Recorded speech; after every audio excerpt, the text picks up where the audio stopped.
It is undeniably true that as the internet has become more integrated into our society, there has been an increase in social insecurities. Social media is often condemned for depicting unrealistically idealized lives. The fitness industry often preys on the insecurities of individuals to sell products. The list goes on. The average citizen is constantly fed products that claim to enhance happiness, all of which is driven by capitalism's need to sell the idea of a mutually beneficial exchange. After all, it is the idea of happiness that sells and not the truth. Thus, misperceiving reality as better than it is an inevitable part of capitalism. Also, in service to your virtual identity, it has never been harder to be an authentic person, for the norm is to always present yourself at your best. The purpose of this video is to analyze the Barbie movie and discuss how Greta Gerwig addresses insecurity in a capitalist society. This analysis will primarily focus on Ken, a character that has been critiqued for creating an emasculating image of men. I assert that anyone who believes this sentiment does not understand Ken's character arc and thus has completely missed Gerwig's philosophy of what it means to have an authentic human experience. Personal freedom is a universal topic studied by many existentialists throughout time and from various cultures. So there are many different conclusions regarding what it means to be free on a spiritual level. Perhaps the most influential work is Epictetus's On Freedom. Epictetus was a Greek philosopher. He was a practitioner of Stoicism, which teaches individuals to differentiate between the things that they can and cannot control. Stoicism advises focusing solely on the things that are within our control, our thoughts and our actions, while disregarding everything else. This is really liberating.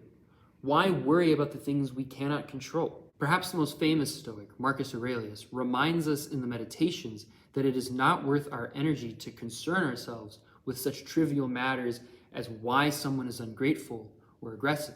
Instead, we should move on and focus on ourselves. On Freedom aims to answer how someone can become mentally free. He argues that avoiding mental anguish and maximizing personal freedom is possible by focusing solely on the things that are within our control.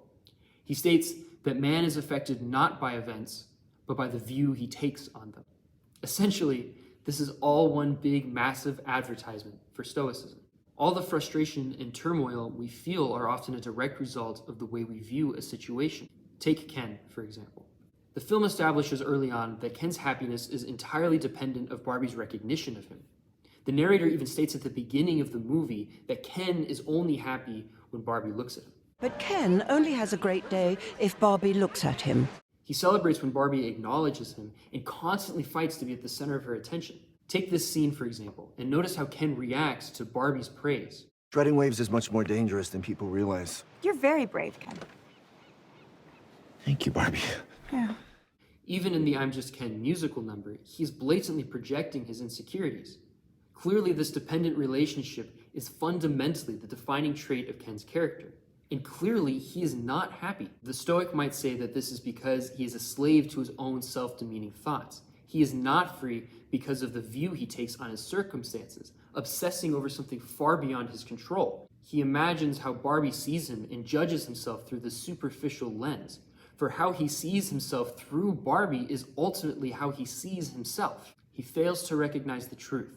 People are complicated, and it is pointless to try to justify their thoughts. In fact, it isn't just pointless, it's harmful. You're judging yourself through your fabricated negative thoughts, imagining what might be wrong with you instead of seeking positive self-improvement. Ken acts as a literary representation of the angst felt by today's people. We often feel like we are not good enough because of the definitions of success perpetuated by our culture. Ken even addresses this explicitly when he takes over Barbie Land. No. They don't have it figured out in Century City because we failed them. No, you failed me!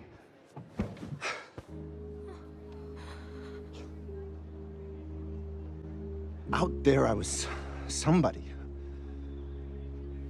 And when I walked down the street, people respected me just for who I am.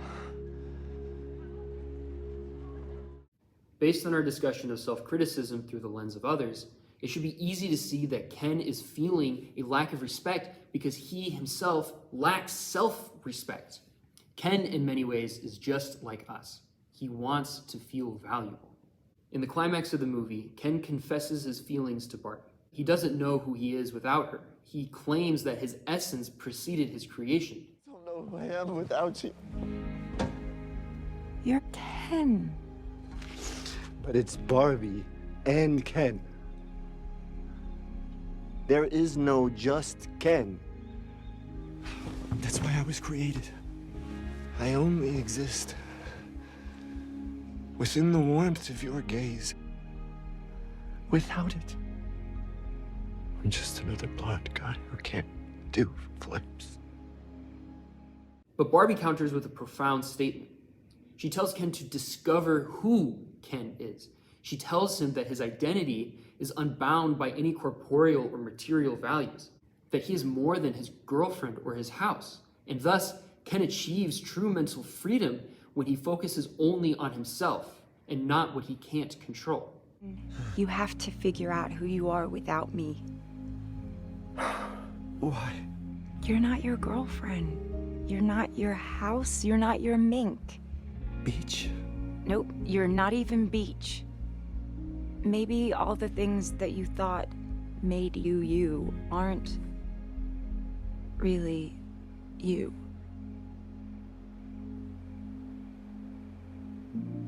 Maybe it's Barbie and it's Ken. Ken is me? Yes. Ken is me. And I'm Barbie. This form of self-love is very counterculture in the modern world.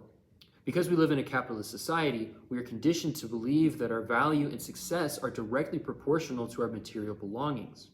Barbie makes ironic criticisms of this throughout the film.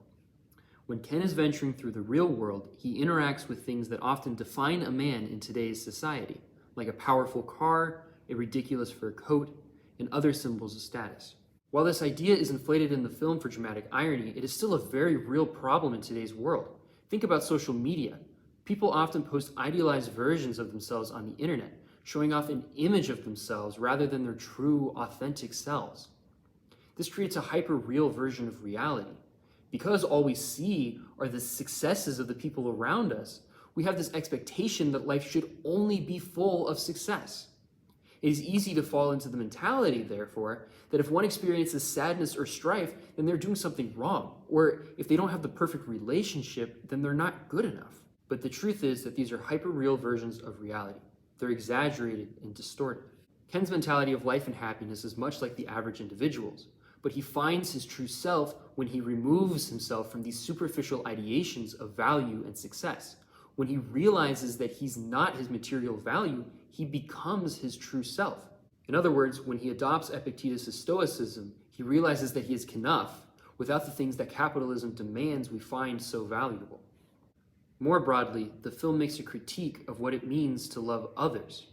In The Art of Loving, Erich Fromm compares dating to modern capitalism. He argues that we're only ever worried about marketing ourselves as lovable and desirable, but are never worried about how to love genuinely. This misconception of love is reinforced by our need to be socially valuable within a capitalist framework. As objects in this market, we seek to enhance our value by conforming to what we perceive as desirable to others rather than embracing our true, authentic selves. With the Stoic Knuff mentality, a new definition of love is assumed. Instead of presenting ourselves as desirable commodities, we are free to express ourselves and our humanness. As such, love evolves from being a selfish gain to increase our social value and becomes an art shared by two people who celebrate each of their own humanness through each other. The question becomes, how do I express love, not how do I become more desirable? Through Ken's character arc, Gerwig warns us of the inevitable fallacies associated with the capitalist mentality of self-value. She shows that it leads to heartbreak and strife that affects our mental health. And through the parallelism to Epictetus, she argues that our personal freedoms are at stake. Her solution is to adopt a Stoic Knuff mentality, to shield ourselves from our own self-demeaning thoughts. By liberating ourselves from the things beyond our control, we are gifted with the opportunity to focus on ourselves. To Gerwig, this step is critical to leading an authentic human experience.